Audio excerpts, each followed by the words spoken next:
Hello, YouTube. What's up? It's Vince. I was thinking back on my past, and one thing that I noticed was that I used to be really scared of change. And because at the time, I had no worries. Things were okay, I didn't really have any problems, the good old days when no bills or taxes or responsibilities. But anyways, I was scared of change, I remember back when I was in like the 8th grade, and all my best friends were talking about being excited going to high school, some girls or whatever, or being able to play like basketball or sports in at the varsity level or junior varsity level.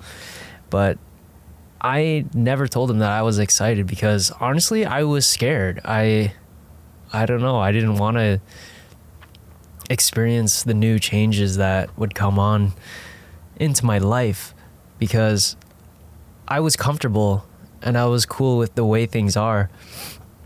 And the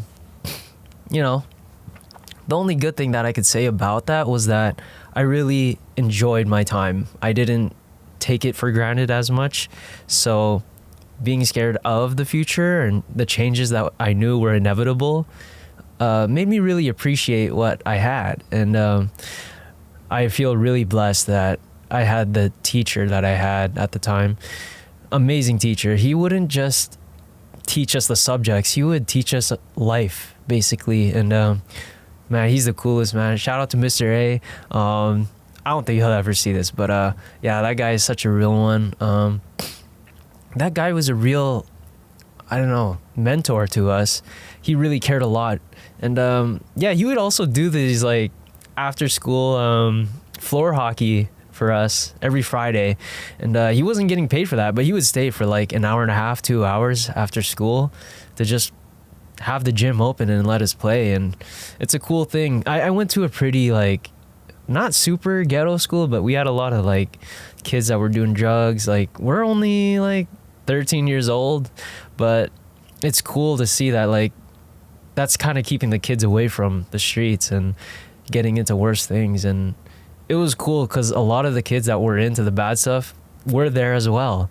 And he would always ask everyone to come and try to play after school.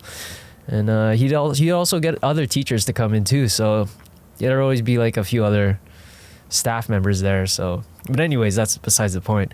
And then when I finally made it to high school, things weren't as bad as I thought.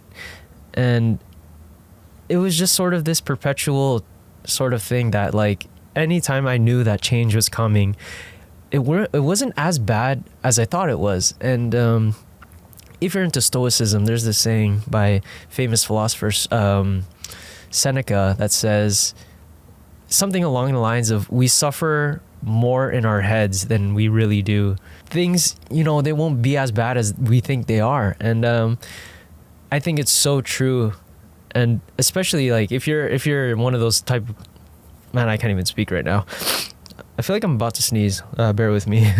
I feel like if you're one of those people that are scared of change, you're probably really comfortable with where you are. And sometimes the places that you are in, or even the circumstances that you're in, might not even be the best. It's just that you're comfortable. You know what I mean? Because it takes a lot of effort to make change. You know what?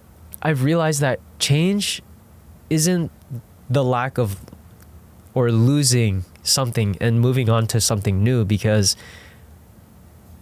when we make changes, we're also, the way I see it is that we're more evolving, because we're bringing those experiences that we had in the past with us, and we can learn from those experiences. It can make us wiser, and it's all the stuff that we can bring with us. So in a sense that we're basically evolving from what we used to be.